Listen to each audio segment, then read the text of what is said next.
I mean, today's product is definitely quite an interesting one, and there is a lot to say about it, but it's definitely also a niche product. Because the GeChic On-Lap 1305 is not like it might seem at first glance a tablet, but a portable monitor. And I actually always wanted to have one because it sounds very handy. But these days, with ultra portables, tablets, big phones, and all these kinds of devices and gadgets around us, is there really still a need for that? That's something we are going to find out a little bit later, but let's for now check actually what we get. We get the portable monitor.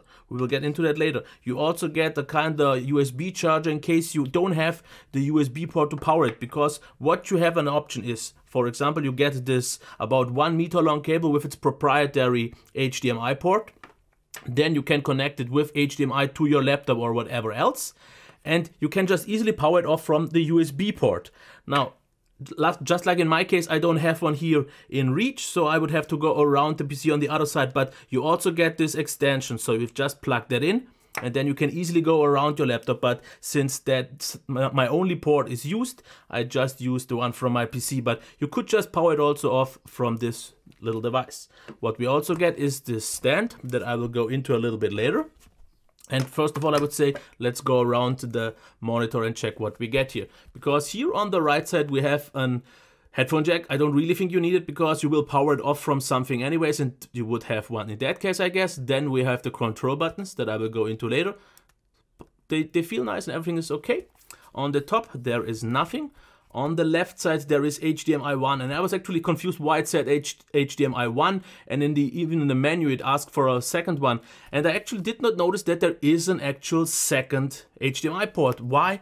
Because I had it all the time in this stand case, and that's when it's just blocked. But I guess you have the option for the second one, just in case you need the port on another way, if you maybe want to use it in portrait mode, which would be possible, because if I take it out, you could also use the stand like this to have some sort of portrait mode, but I guess most people will definitely use it like this. And then I have to say, this works fine because it is secure enough.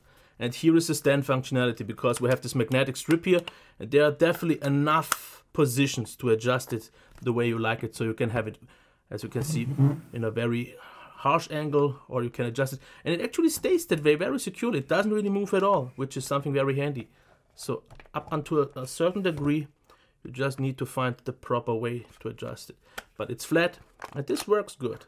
So I had no actual problems with that. The normal position, like for example here in normal use, would be something like this, and this works. So I will just take it out of that anymore, because for me to show you the rest of the stuff, it's a little bit easier if I actually don't use it and just use a normal tablet stand, which you obviously also can, just without an issue. So let's just use the proprietary plug, which I'm not the biggest fan of, because it's proprietary. Now the other thing is, for example, if you want to use it with something else than HDMI, there is an extra cable where you have micro HDMI, which would, for example, help me for what I used it also for my camera. But what I did, I just bought an adapter, so HDMI to micro HDMI, plugged it up to my cam, and it worked without any issues with 1080p. So this is good enough, because the cable costs like 20. The cable that I had was noticeably cheaper. So let's power it on. You can see the screen booting. It works quite fast. Not a whole lot of an issue. It should also switch in just a second.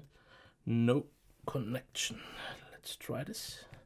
Obviously, it usually works, but since this is a video, it might not, and I think it did.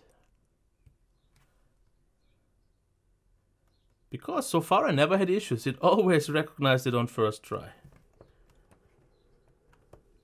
I think, okay, yeah. I actually did not push the button all the way in. So now, let's try it once again. It does recognize something. Screen is booting. And we have it. Now, usually that works normally because just of the demo I forgot to hit it. Now, it is an FFS display, which is supposed to be a kind of improvement over IPS. Not that it really matters, but as you can also see, the display is matte, so it doesn't really. The moire is just because of my cam, just ignore that. Now, the bezels aren't the thinnest ones, and the device though is very thin, but it does flex also quite a lot. But if it's in the case, I don't see this to be an issue. Now let's actually check the menus here real quick. If you press the first button, you can change between the HDMI ports. So you have also volume controls, but the main one is the second one from the top. And here you can see brightness. If you go in, you can change the brightness, you can change the contrast, the eco mode, sharpness, and auto adjust. I'm not gonna go into that because that's not really necessary. Then you have color effect. You can change some presets here, blue light reduction, color temperature. Then we have aspect ratio, overscan. You can change the language, the OSD position, timer, transparency, and all that kind of stuff. Change the volume, mute it, change the input source, auto search. So that's pretty much it. I think definitely the logic behind the buttons is nice because you always press this button to enter and this one to exit and this one to navigate. So all is nice here.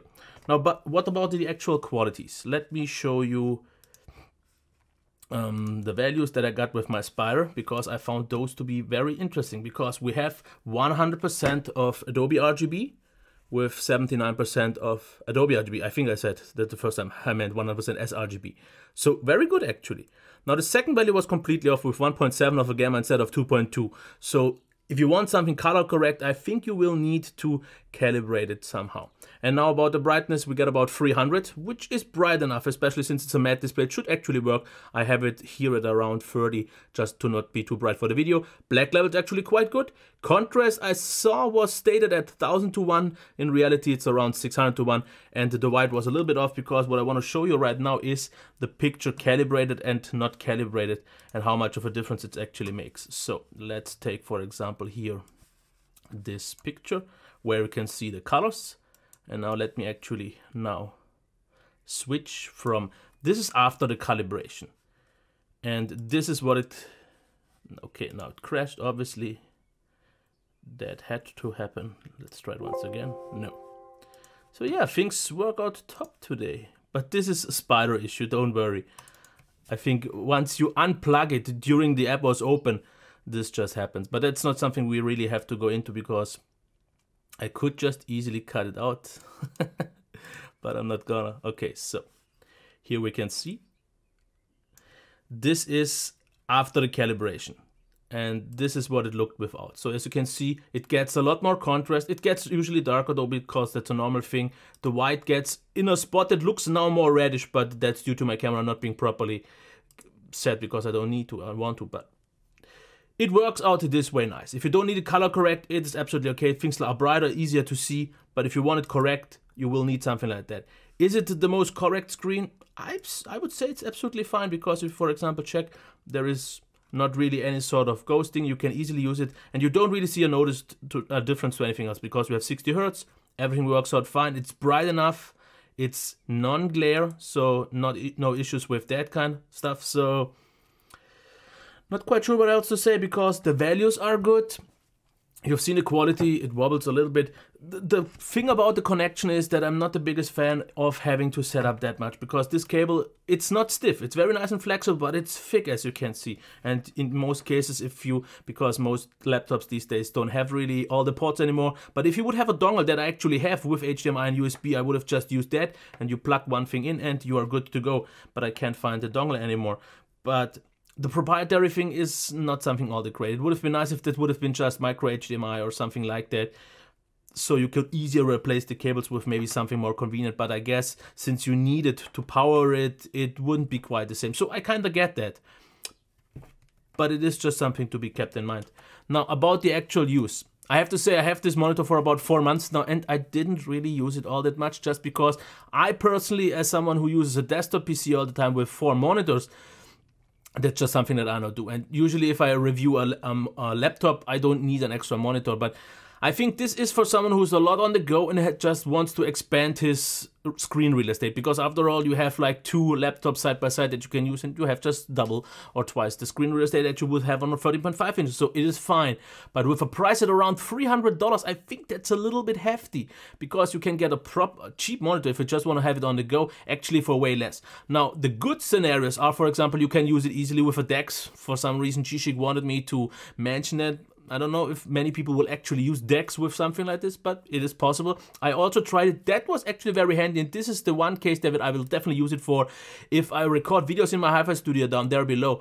With my cam, I don't really see from that distance what I'm doing on the screen. So I just plug this in with the adapter cable, and without any issues. I could just see myself in 13.5 inches quite clearly and what I could do. Obviously, most video makers will have a small monitor on the camera anyways, but it does what it has to do actually very nice, because the only thing that I've noticed is that it doesn't seem all this super sharp, because you have sharpness controls from 0, 25, 50, 75 to 100, but everything above 50 already seems to have some kind of, not really double contrast, but seems a little bit kind of virtually enhanced, so it doesn't look quite right. 25 works, but for a 1080p display at 13.5 inches, it could look actually a little bit sharper, and that's just something you notice, because usually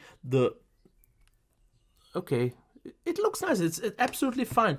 It's not color accurate out of the box, so in case you need it, but I don't think this is meant to be for that. This is more of a portable workstation enhancement, but like I said, also with laptops and tablets and all this today, you can use something like an iPad with an lightning adapter with your MacBook, for example, with the right app, and expand the screen as well. So obviously it's not the same if you have maybe the bigger iPad, but that would be a very pricey enhanced display. But if you already have an old iPad lying around, 9.7 inches in some cases, to have some smaller tasks running would not be nice. Here, 300 is just a little bit too much for what I would personally use it for. If you need something super portable, there are other solutions also, because I think ASUS has some with just USB Type-C, where you just don't need many clunky cables. But I guess this is a product that is a little bit behind the times, because there is also, I think, a smaller version. There is one with touch, there is one with alpha, but in terms of quality, this seems to be a little bit better due to the FFS display, which could be right. I really can't say, because I've never used a project like that, product like that, and I think it's a really nice idea if you really have a use for that. If you have, let me know in the comments, because I don't really know. Otherwise, I would have used it more in the future, in the past, but that's just me. I have a very specific kind of use case scenario for my stuff, but the product on its own works good, but 300 is hefty. Okay, until next time, bye.